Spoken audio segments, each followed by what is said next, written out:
Estamos de volta com o programa Reforma Política Todos pelo Brasil. No bloco anterior, nós falamos sobre os 4 pontos principais da proposta do Grupo Coalizão Democrática pela Reforma Política Eleições Limpas. Queremos chamar a atenção para a sua participação, fundamental para que a reforma política democrática aconteça. Desde a criação da Constituição em 1988 até hoje, o povo brasileiro só foi consultado 2 vezes sobre mudanças estruturais na legislação do país. Em 1993, houve um plebiscito que definiu a forma e o sistema de governo brasileiro. Em 2005, houve o referendo sobre a legalização do comércio de armas de fogo no Brasil. O povo brasileiro já obteve 2 importantes vitórias. Em 98, foi aprovado o primeiro projeto de lei de iniciativa popular da história do Brasil.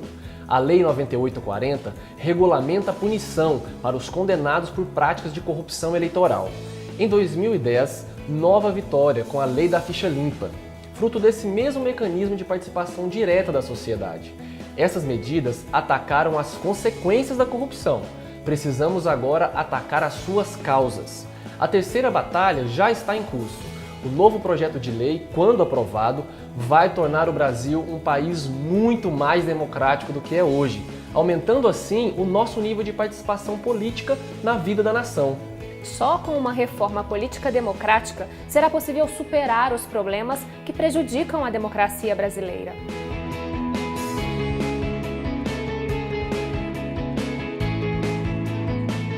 O financiamento de campanhas eleitorais por empresas privadas é muito negativo para a democracia.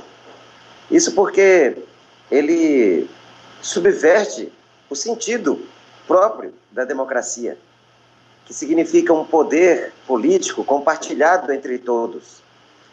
Quando empresas são admitidas a doar, e essa tem sido claramente a experiência brasileira, elas conseguem transformar a campanha eleitoral num mecanismo de tomada do poder, como se tomasse o poder por assalto.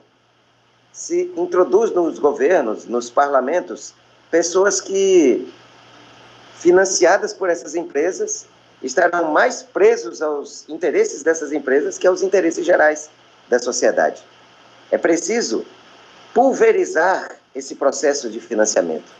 É preciso retirar o financiamento das mãos de poucos, senão a influência do poder econômico sobre o governo será brutal e invencível. O financiamento empresarial de campanhas, ele permite que, desde as campanhas, se estabeleçam relações que depois irão definir o rumo dos governos.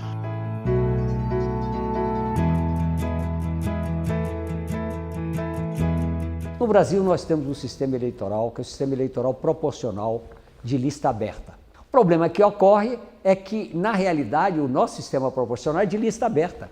Vota-se no indivíduo. E isso traz graves males. Primeiro, ganha quem tem dinheiro, não é? Segundo, é uma campanha despolitizada, porque você não discute em torno de propostas para o país. Terceiro, estabelece uma guerra dentro dos partidos. Isso inviabiliza a formação partidária.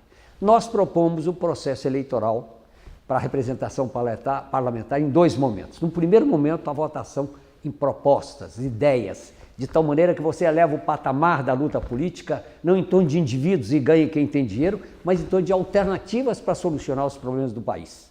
Por outro lado, isso permite a formação de partidos, porque quem vai disputar o partido com o programa dele, né? Isso reduz o número de partidos, porque partido de aluguel não vai ter condições de sobreviver. Reduz o número de candidatos, reduz o custo de campanha e permite a fiscalização eleitoral. Mas no segundo turno, levando em conta a cultura política brasileira, a alternativa que nós propomos permite ao eleitor fazer a opção do candidato da sua preferência. Então, um sistema, digamos, que diz respeito à cultura política brasileira, porque nós achamos que é um erro essa história de querer importar modelos. A história política já demonstrou que nós temos exatamente, levando em conta a experiência internacional de outros países, procurar aquele modelo que se adequa à nossa realidade.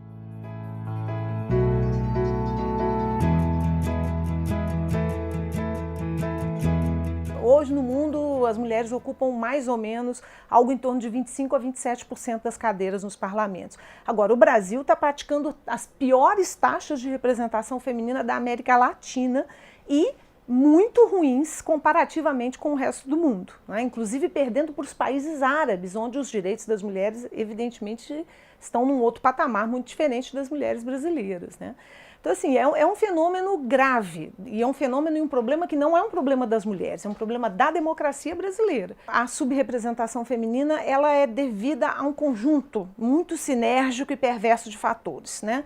Desde fenômenos que dizem muito da vida ainda muito atribulada das mulheres, porque as mulheres, olha, elas estão se escolarizando maciçamente, estão nas escolas, elas estão no mercado de trabalho, né? Mais de quase 50% da PEA, que é a população economicamente ativa, é feminina.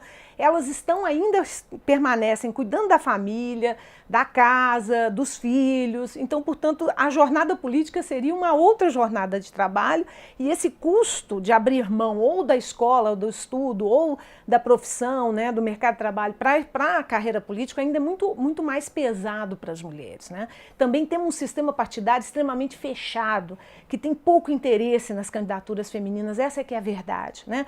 Os partidos são forjados, construídos por homens, com regras masculinas, os encontros são feitos em horários que são absurdamente impossíveis para as mulheres poderem participar. Então é um espaço reservado, com regras e ainda muito masculinizado, onde as mulheres têm pouca permeabilidade e pouca entrada. O eleitorado, na minha opinião, hoje não é mais um eleitorado conservador nesse sentido de não escolher uma mulher. Nós tivemos agora, acabamos de ter uma eleição presidencial, 2 mulheres candidatas, não é? E a gente elegeu pela 2ª vez consecutiva uma mulher para a presidência da República no Brasil. Então o eleitorado é conservador em outros termos, eu acho que em termos de gênero, não acho que é isso que impacta.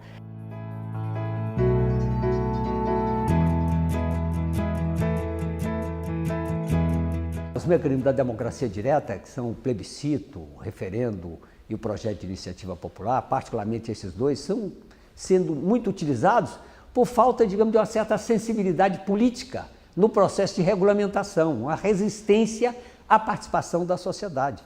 Então, na verdade, é fundamental, um país mais avançado, democrático, ele procura ouvir a sociedade. Agora, vira e mexe, nós estamos vendo referendo, consulta popular por vários países do mundo. Então, o que nós pretendemos é exatamente porque a Constituição brasileira define que a democracia brasileira se expressa de 2 formas, através da democracia representativa e através da democracia direta, né? A democracia direta, ela ficou praticamente no papel. Então, o que nós queremos, a nossa proposta, é de estabelecer uma nova regulamentação que obrigue que casos altamente relevantes para o país sejam objeto de uma consulta popular. Do exercício da democracia direta, no fundo, é um desejo legítimo da sociedade e é um instrumento que a Constituição incorpora.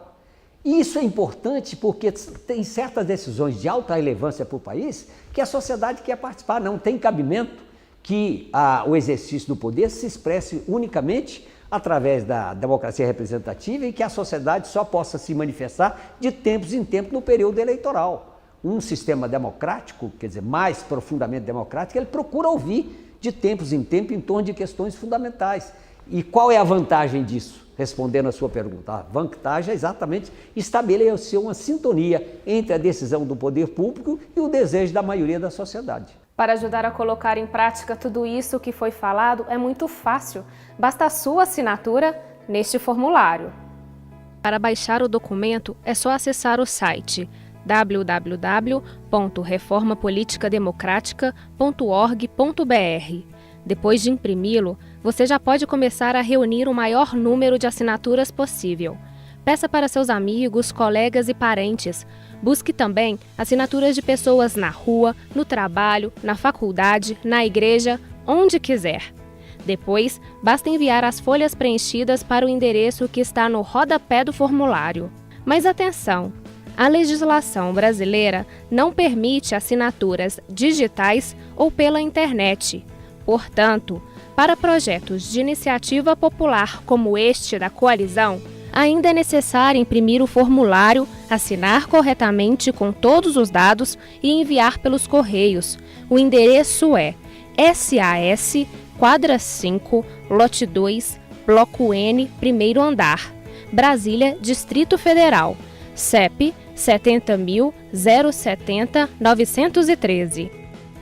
E é fundamental que todo mundo assine, que leve para a sua sala de aula, para a sua escola, para a sua universidade, para os seus professores, para os seus vizinhos e mobilizem todo mundo no seu entorno para que a gente consiga recolher milhões de assinaturas e aprovar uma reforma política democrática no Brasil. Eu faço aqui um chamamento para que os estudantes nas escolas, os trabalhadores, os professores, nas igrejas, enfim, nos locais de trabalho e moradia, que a gente crie, na verdade, um movimento que contagie o povo brasileiro. Então, gostaria, nesse sentido, de solicitar a cada um e a cada uma que fosse lá e assinasse esse formulário, né, aderindo a essa campanha e participando dela de modo concreto e efetivo. Ficou com alguma dúvida? Quer mais informações? Então acesse o site www.reformapoliticademocratica.org.br.